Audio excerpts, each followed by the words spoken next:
meu coração. Amados, graça e paz. Que bom que você está aqui conosco no nosso 12º dia, o nosso último dia de oração e jejum. Eu espero que tenham sido dias maravilhosos, que seja apenas o início daquilo que Deus irá fazer nas nossas vidas em 2026. Que seja um ano da manifestação e do poder dele sobre nós e através de nós. Amém? Vamos orar? Vamos pedir, primeira coisa, vamos adorar a Deus. Vamos engrandecer o nome dele e depois nós vamos agradecer por tudo aquilo que ele tem feito. Amém? Senhor, meu Deus e amado Pai, nós te adoramos e nós te bendizemos, nós rendemos graças a Ti e declaramos que o Teu nome é santo, que o Teu nome é exaltado, que o Seu nome é o único digno de receber o nosso louvor e a nossa adoração. Pai, nós declaramos e nós te agradecemos por tudo aquilo que o Senhor tem feito, por tudo aquilo que o Senhor ainda fará nas nossas vidas. Obrigada pelo Teu cuidado, obrigada pela manifestação da Tua presença. Obrigada, Senhor, porque o Senhor é bom. O Senhor é bom. O Senhor tem cuidado de nós. Obrigada, Pai. Nós te adoramos e nós te exaltamos, meu Deus. Se faça presente neste lugar, se faça presente neste lar, se faça presente no lar dos teus filhos. Deus, fique à vontade no nosso meio. Em nome de Jesus, que assim seja. Amém. Amém, queridos. Amados, ao longo desses dias nós aprendemos, nós falamos do fruto do Espírito e, se eu não me engano, ontem ou alguns dias atrás, eu falei um pouco sobre, foi quando eu falei sobre longanimidade. Eu falei brevemente sobre as obras da carne, ou seja, tudo aquilo que a carne produz. Não sei se você lembra, né? Então lá fala as bebedeiras, a farra, né? A questão da imoralidade sexual, enfim, uma série de coisas que pulsa o nosso desejo. Então, amados, em contraposição a isso, logo em seguida vem falando sobre o fruto do Espírito. Então, nós já aprendemos que a nossa carne, ela tem uma tendência natural a ir na contramão de tudo aquilo que está ligado ao Espírito Santo. E hoje eu quero pregar sobre um texto, eu quero iniciar com esse texto da qual,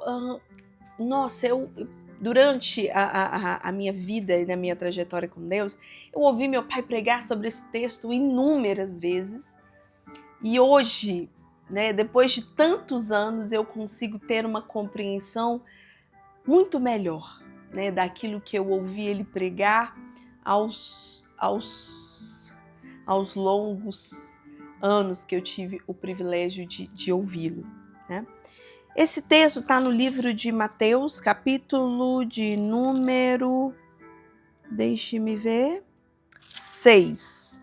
Mateus, capítulo de número 6, verso de número 24. Está escrito assim: ninguém pode servir a dois senhores. Ou algumas versões dizem assim: ninguém pode servir a Deus e a Mamon. Mamon é uma palavra siríaca que significa ou representa riqueza. Por isso que algumas versões trazem dinheiro, mas eu acredito que o dinheiro restringe, né, o que esse texto, a riqueza desse texto, digamos assim. Ou seja, ninguém, de alguma forma esse texto está dizendo, ninguém pode viver uma vida cindida. Ninguém pode amar a Deus, priorizar a Deus e achar que vai dar conta de priorizar qualquer outra coisa no que tange a acúmulo de bens ou ao acúmulo de riqueza ou, enfim, alguma outra coisa. Então, eu quero iniciar a nossa reflexão dessa noite pensando com que é que nós muitas vezes nos sentimos divididos. Talvez você fale assim, pastor, eu sou pobre, não tenho nem riqueza para eu estar dividido. Mas às vezes a busca e o desejo incessante de enriquecer, talvez é o que nos afasta de Deus. Amados, aqui nós vemos, é lindíssimo, quando a gente vai, por exemplo, ler o Sermão do Monte, Jesus está falando ali para os discípulos, ele está falando assim, olha, bem-aventurados, felizes são. Jesus está instituindo, eu já falei isso, uma nova ideia, né, de valores. Ele está dizendo, olha, as bem-aventuranças, ou a felicidade, ou o bem-estar, não está na riqueza. É porque ele começa assim, bem-aventurado aqueles que são pobres, né? Pobres espiritualmente. Jesus, de alguma forma, ele vai nos ensinando. Não há como, amado, nós estarmos divididos. Não há como você adquirir, não há como ser desenvolvido na tua vida a virtude do Espírito se você está dividido no teu coração. Se buscar riqueza, se buscar reconhecimento social, se buscar reconhecimento profissional, se todas essas coisas forem mais importantes do que agradar a Deus, como a gente aprendeu ontem. Amar a Deus é buscar agradá-lo de toda forma. Não há como, querido, eu e você dissermos assim, eu amo a Deus, mas eu estar dividido com as coisas deste mundo. Quantos estão entendendo? Cara, mas esse texto está falando especificamente sobre riqueza. Então vamos lá. Vamos começar, como diria meu pai, a apertar mais um tiquinho? Vamos ver. Nós vamos caminhar um pouquinho. Mateus, capítulo de número 10. Mateus, capítulo de número 10, verso de número 37. Quem ama o seu pai e a sua mãe, agora já não é mais riqueza. Já não é mais quem devota só ao acúmulo de bens, porque às vezes esse não é seu problema. Quem ama o seu pai ou a sua mãe mais do que ama a mim, não merece ser meu seguidor, ou seja, não é meu discípulo. De novo, Jesus está dizendo, algo está interpondo num lugar que deveria ser meu. Você está dividido. Eu não sou a prioridade na tua vida. Vamos continuar? Porque aí eu acho que Jesus continua apertando ainda um pouco mais. Quem ama o seu filho ou a sua filha mais do que ama a mim, não merece ser o meu seguidor. Quem teve o privilégio, eu não cheguei a falar disso, mas agora que eu me lembrei, e é engraçado que preparando eu tentei lembrar qual era o texto e agora me veio à mente, né? Quando eu preguei, não ameis o mundo. Ou seja, a gente viu ontem que o amor, ele é uma virtude do Espírito, né? Mas a gente começa a aprender o amor com a destinação correta e voltado ao objeto correto. Porque se a gente ama a riqueza, a gente está distante de Deus. Se a gente ama a nossa família mais do que ama a Deus, a gente vê que tem um problema na destinação do amor. Se a gente ama os filhos, que eu acho que é uma coisa de uma dimensão que só quem é mãe e pai pode conseguir dizer. Quem ama os seus filhos mais do que ama a mim, também demonstra que não é meu seguidor.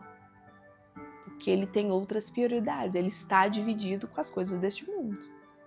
Né? Vamos lá? Verso de número 38. Não serve para ser meu seguidor quem não estiver pronto para morrer como eu vou morrer. O que Jesus está dizendo assim, para morrer como eu vou morrer? Primeiro, Jesus está aqui dizendo sobre algum tipo de sofrimento inerente à vida humana.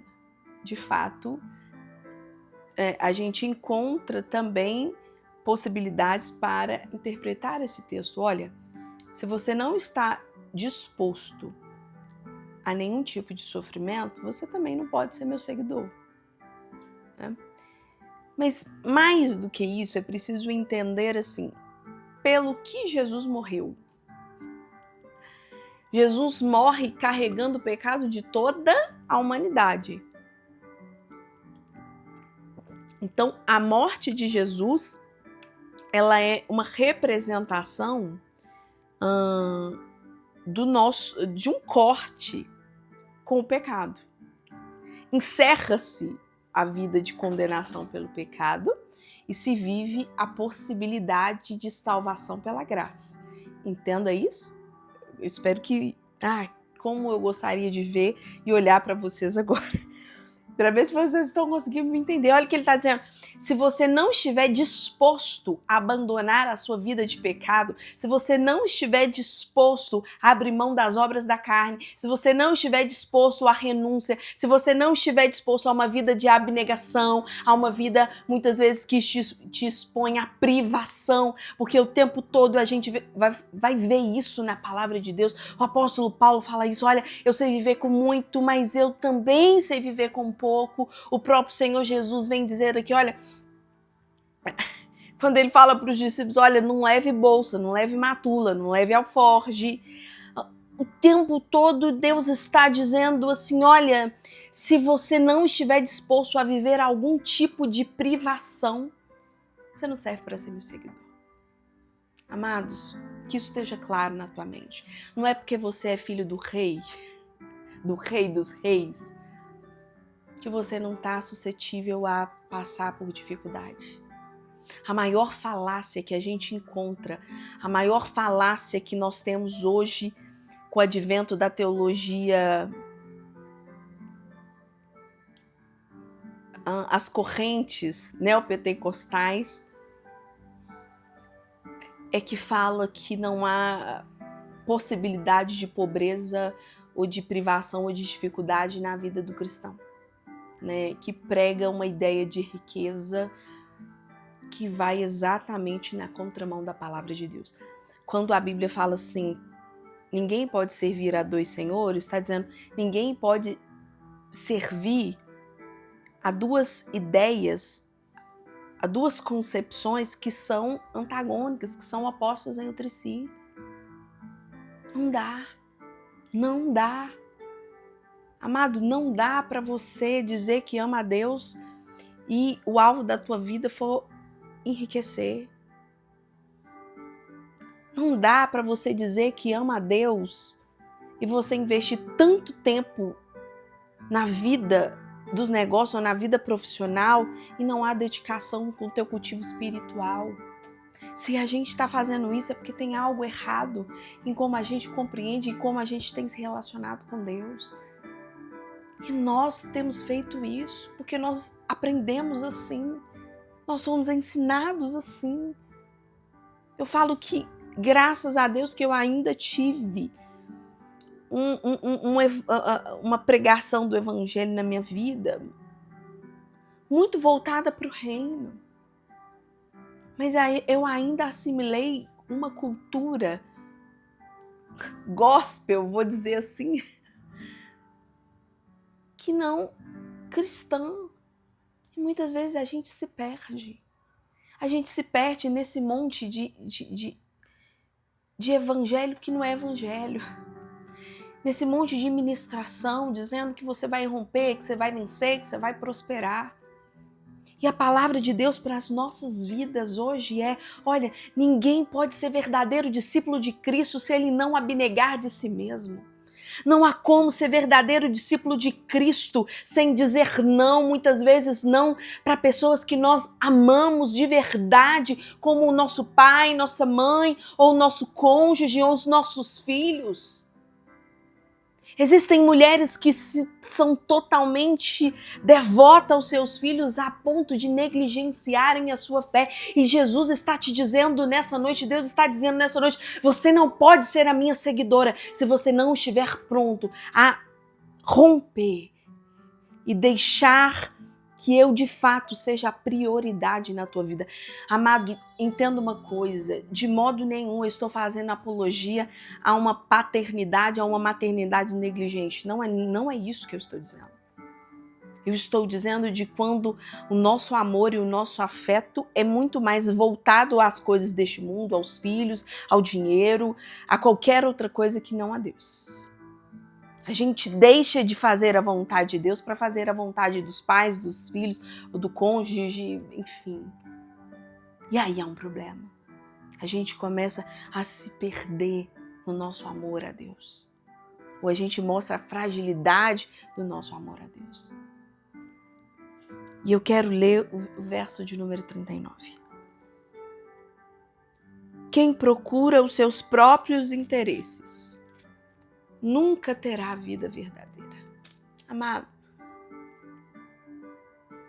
se eu e você quisermos experimentar a vida abundante, uma vida plenamente transformada por esse Espírito Santo que nós temos pregado durante esses 12 dias. Se você quer viver isso na tua vida, se você quer experimentar o consolo do Espírito Santo, se você quer experimentar a paz que excede todo o entendimento, uma paz que eu diria, desculpa se eu estou usando uma palavra equivocada, mas uma paz que foge à lógica, ela chega a ser irracional nesse sentido, porque ela não encontra base e substratos reais e fatídicos, mas é uma paz que, por isso que ela fala, ela excede toda a capacidade intelectual.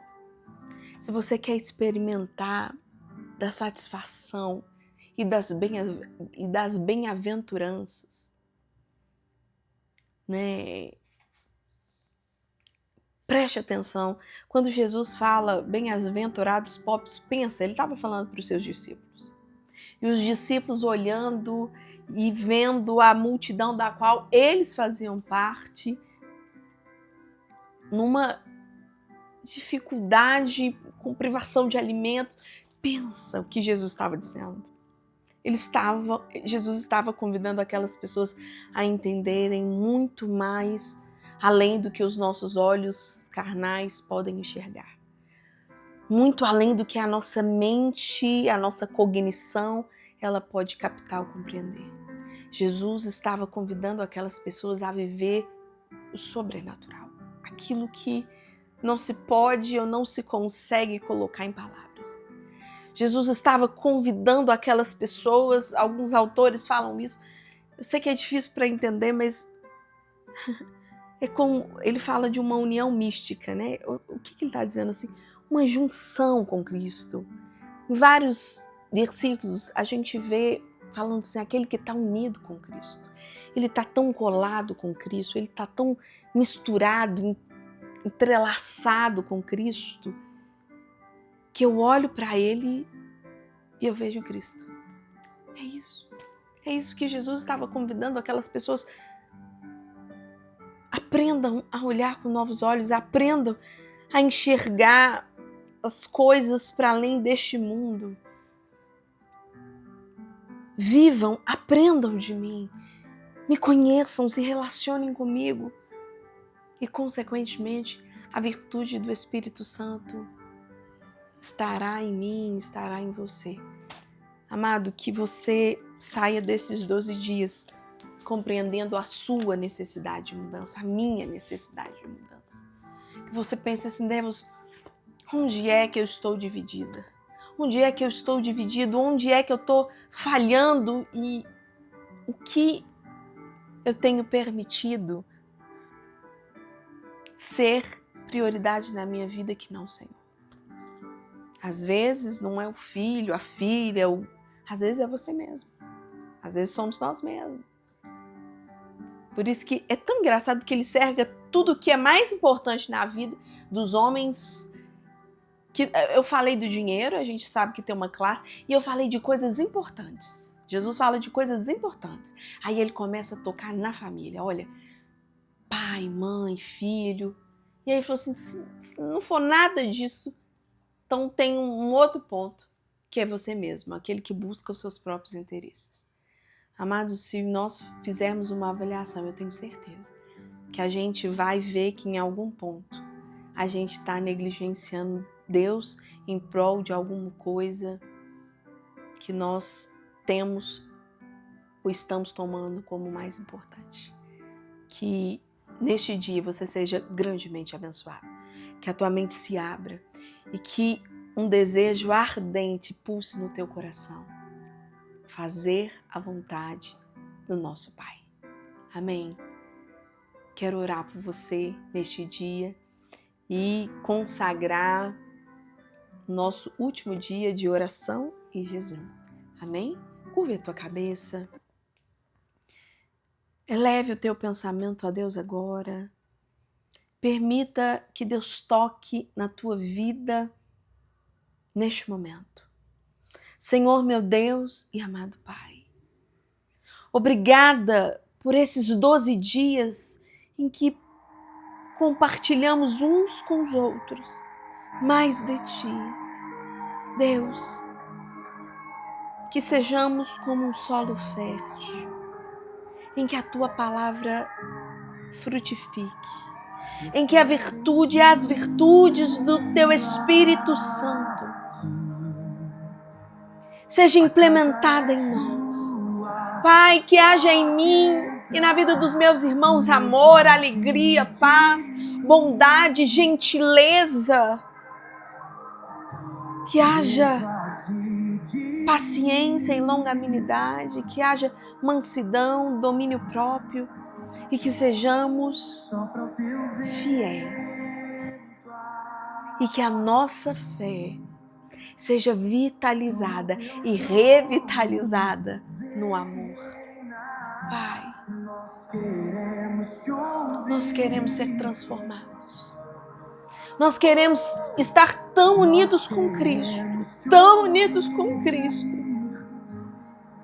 que as pessoas possam dizer, de fato, este é um cristão, porque ele se parece com Cristo.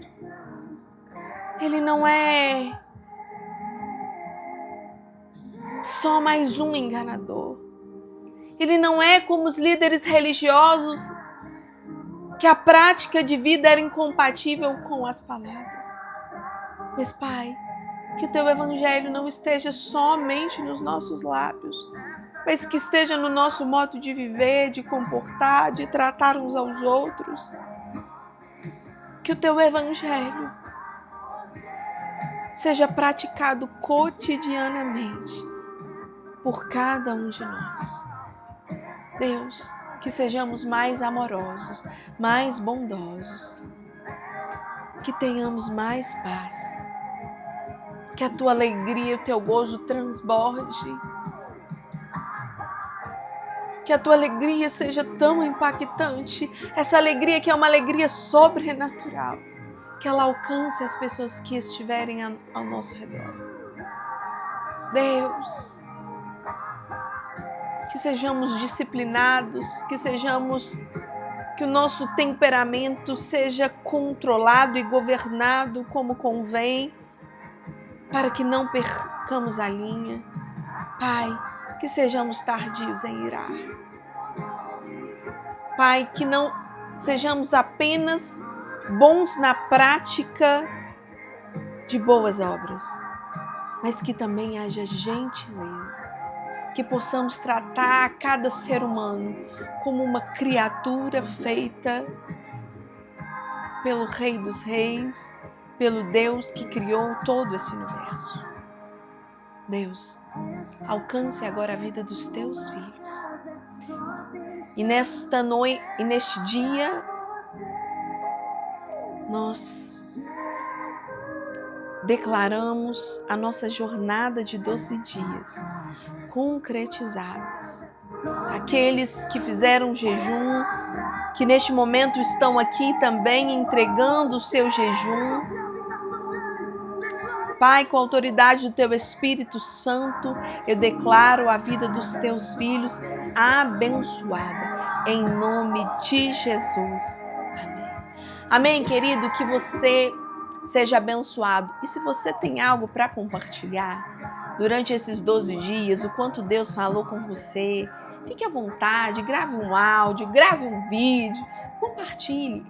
Eu tenho compreendido o quanto isso é importante. Às vezes, a gente pensa que precisa ser um milagre muito grande. E às vezes o que a gente precisa é compreender que Deus cuida de nós como...